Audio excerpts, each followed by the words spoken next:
ఇక్కడ రేవంత్ రెడ్డి గారు వచ్చిన తర్వాత కొంత పర్సనల్ దాడి అనేది కనిపిస్తూ ఉంది.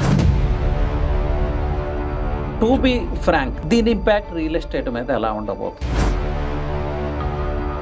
మీకు ఏ స్టేట్ అయినా కానీ ప్రాబ్లమ్స్ ఉంటాయి, but this has to be diverted to the growth towards. అంటే అందరినీ గ్రోత్ వైజ్ డెవలప్మెంట్ వైజ్ మనం తీసుకురాగలుగుతాం. They not have the time to think about the politics. Central government, state government రెండు ఇన్వాల్వ్ అవ్వాలి. There are lot of reforms required in the education.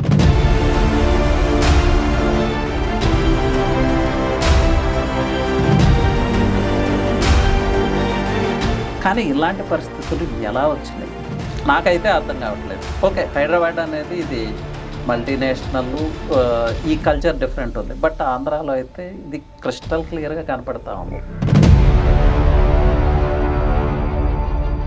మీరు చెప్పిన దానిలో నాకు ఒక అనుమానం వస్తూ ఉంది. డెవలప్మెంట్లో అమరావతి లేదంటే ఏపీ మనకన్నా ముందు ఉందంటారు. అప్పుడు లేదు, ముందు లేదు, ఇప్పుడు లేదు. ఇలా కంటిన్యూ అయితే ముందుకు వస్తుంది అంటారు. డెఫినెట్గా.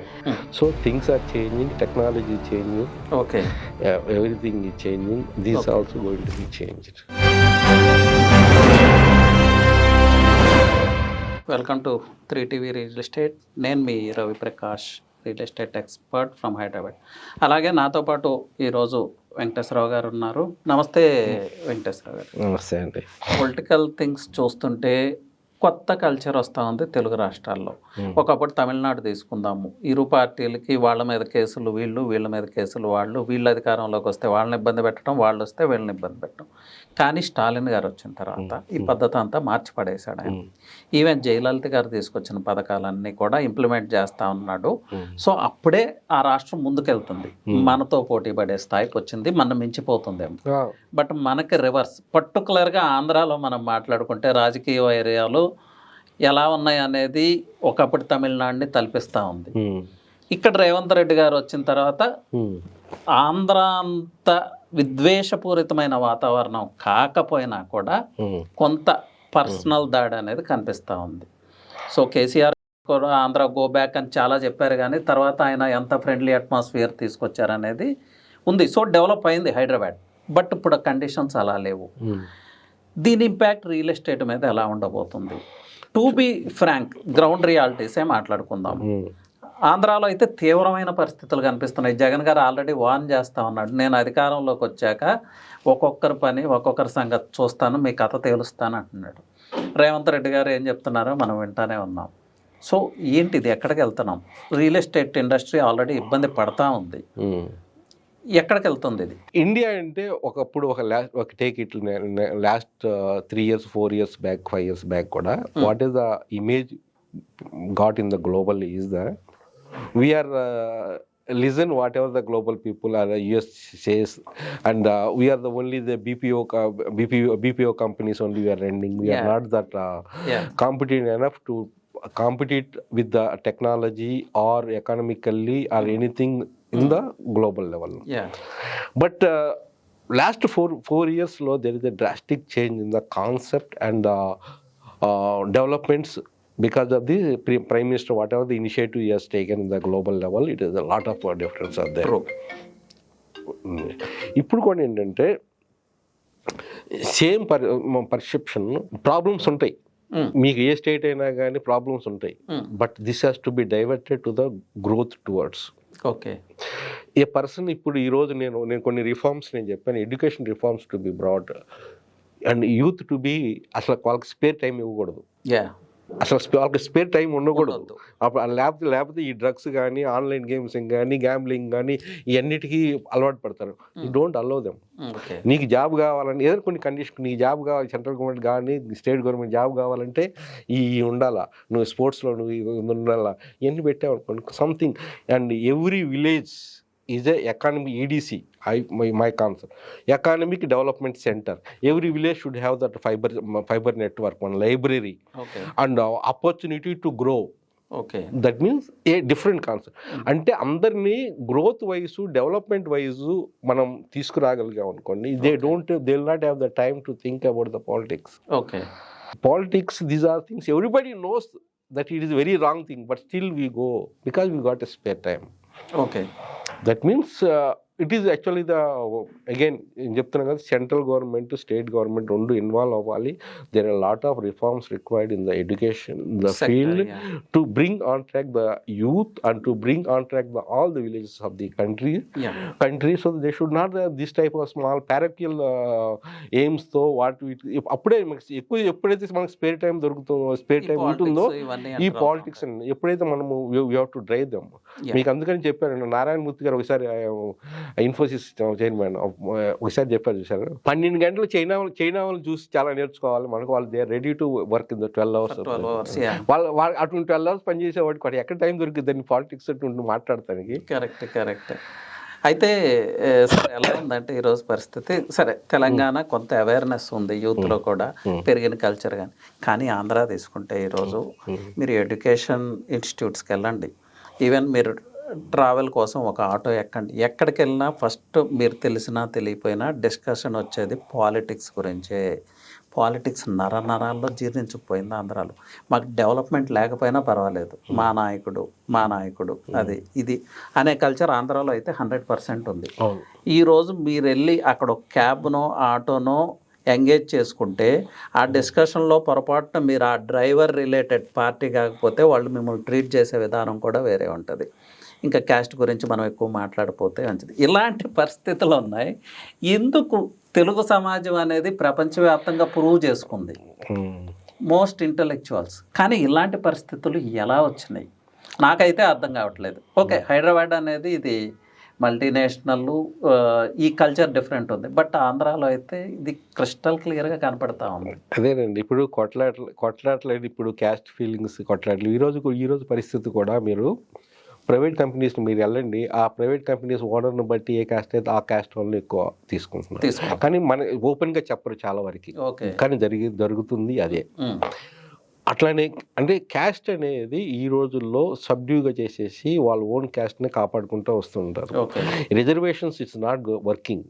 It may be certain extent okay, but reservations కన్నా కూడా ఎవరైతే భేదవాళ్ళు ఉండారో only 2 casts, rich or poor, వాళ్ళందరినీ ఏంటంటే పూర్ వాళ్ళని ప్రతి ఒక్కరికి హెల్ప్గా ఎడ్యుకేషన్ హెల్ప్, హెల్త్ హెల్ప్, ఈ రెండు ప్రాస్పెక్టివ్గా వాళ్ళు టేక్ కేర్ తీసుకుంటే ఆటోమేటిక్గా అండి అసలు మీకు ఏ డాక్యుమెంట్స్లో కూడా the should not given the caste. Okay, I firmly believe that you should not give the caste. Once you, after some days, some years, you will not come to know which caste you are there. He is a person. ఇది మర్చిపోవాలి. ఆ స్టేజ్కి తీసుకురావాలి. Politics కూడా అంతే. Maximum try to put online voting so that in that online voting people doesn't come to know. These are the reforms which I feel it. Now one more I will tell you. I am staying at Mehdipatnam. My son studies at Chaitanya Puri or something, LB Nagar. LB Nagar, suppose you are staying, your daughter or your son comes here at Mehdipatnam for study. Bus facilities required. How much transportation is expending? Yes. Okay. So such type of things, reforms required here also.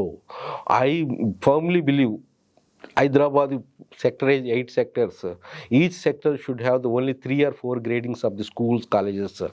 If one A grade, B grade, C grade, because depending on again the fee structure. And A grade people, this structure, this segment should not go to other place. Here only it is involved. You want that these standards available within this purview, like that. So there are a lot of such things are there, changes are required, but people are to be willing to change ourselves, and government should the political will to implement, because that is the very thing, very important. Now if we say you don't put anywhere records with caste, the same BC and ESC and everybody will come to who is the nonsense person is talking with it. But in the long run this type of things is work. రాను ఇలాంటి మార్పులు వచ్చే అవకాశం అయితే ఉంది. Maybe it takes lot of time. మనకున్న it is required అండి, ఈరోజు రిక్వైర్డ్ అండి. ఈరోజు చూడండి, China is number 1. You have to learn from the persons who are already successful. So we and the same way, one way నేను చెప్తాను, చంద్రబాబు నాయుడు గారు ఆంధ్రాలో రావటం తెలంగాణ ప్రజలకు కానీ తెలంగాణ రూలింగ్ పార్టీస్ కానీ ఒక వరం. అఫ్ కోర్స్ వరం ఏంటంటే మళ్ళీ క్రిటిసైజ్ చేసుకున్న పాజిటివ్ వేగా తీసుకుంటే వాళ్ళు తీసుకునే స్టెప్స్ మనం కూడా తీసుకోగలిగితే కొంతవరకు maybe may not able to cross development to them, but at least we can go in parallelly development growth. అంటే ఇప్పుడు మీరు చెప్పిన దానిలో నాకు ఒక అనుమానం వస్తూ ఉంది. డెవలప్మెంట్లో అమరావతి లేదంటే ఏపీ మనకన్నా ముందు ఉందంటారు అప్పుడు?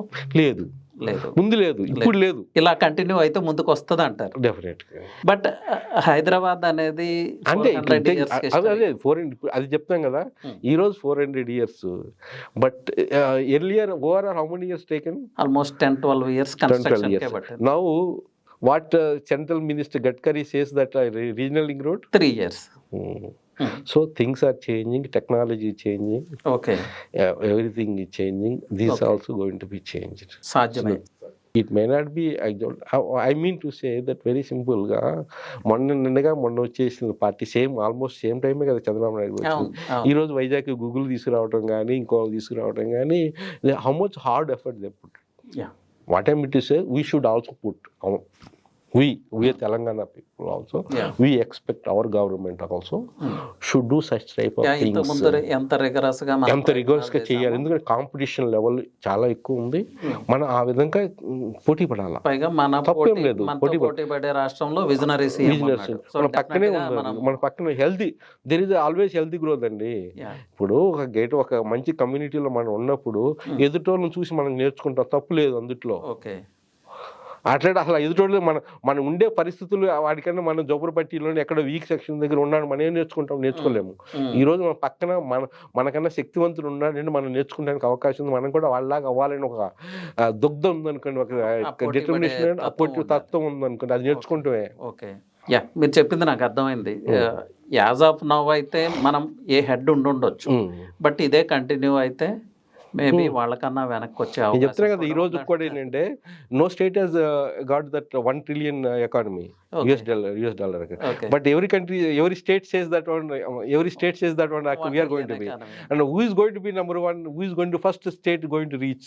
Okay, again question, and that means అంటే నువ్వు ఒక టాటాయిస్ కుందేలు టాటాయిస్ ఉన్నది, నువ్వు ఈ రోజు కుందేలు అవ్వచ్చు, కానీ గెలిచింది ఎవరు చివరికి వచ్చేలాగే ఏపీకి తెలంగాణకి మేబీ ఏపీ నుంచి ఆ ప్రమాదం అయితే ఉండొచ్చు. తెలంగాణకి ప్రమాదం అని చెప్పండి, నేను it is one positive, I feel it. ఇప్పుడు నేను ఈ రోజు మీతో పాటు కూర్చున్నానండి, మీ నుంచి నేను నేర్చుకోవాలి, ఉంటాయి డెఫినెట్ కొన్ని ఉంటాయి, మీరు నేర్చుకోవాలి. అప్పుడు ఏంటంటే హెల్తీ గ్రోత్ అనేది మీకు కనపడిద్ది. ఇట్స్ నథింగ్ టు కొట్లాడుకుంటేనే. ఇప్పుడు మనం చూస్తున్నాం వరల్డ్ వైజ్, అమెరికా ఇప్పుడు ఈ రోజు states image, what is the image of the mister Trump, what is the image of the mister Modi garu? అవును, ఫార్ బెటర్ మోదీ ఈ రోజు ట్రంప్ తో కంపేర్ చేసుకుంటే. కొట్లాట్లతో those days of gone to show the power and grab the things and to bring the manure the people and support of the people. The days have come up with the cooperation, mutual understanding, participation. So these things are changing, rewriting the rules of the game of success. Okay.